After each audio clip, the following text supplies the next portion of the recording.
So Eduardo, what are your thoughts about UMT Launchpad, which you recently I really used? liked it. It looks like a very friendly software to use. I really like the option to be able to customize it to what we Do need. you think that GCS software is a very important piece of technology when it comes to the deployment of drones, and it matters that GCS has to be simpler?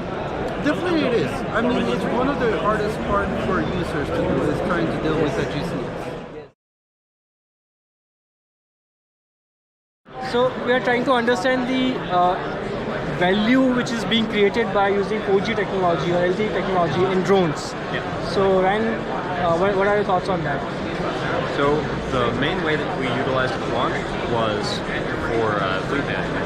It's great to be able to not only have all of your logs uploaded automatically into a centralized database for excellent viewing.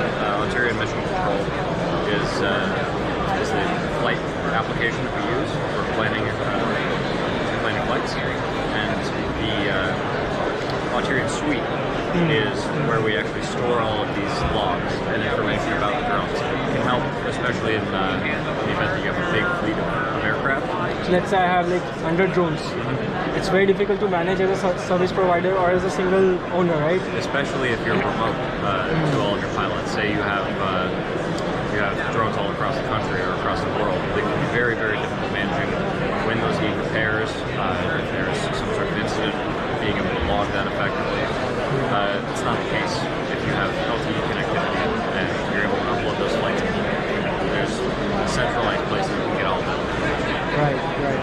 And Ran, another thing which comes with this is insurance, for example.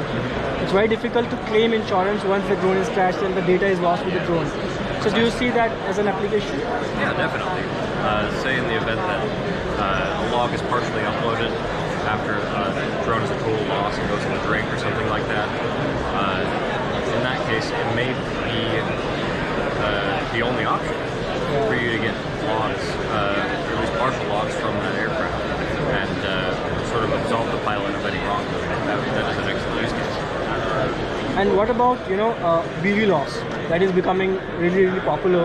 Yeah. And every country, I think, is thinking about BV loss. Yeah, sure. So what is 4G or LTE connectivity has to do with BV loss? Well, there's a lot of ways that you can approach that. One excellent use case that I can think of is that you're able to stream data remotely, stream video remotely, which means that you could have a safety officer that isn't necessarily on site, or an additional safety officer that isn't on site. That can add a lot of value in high risk operations such as BV loss.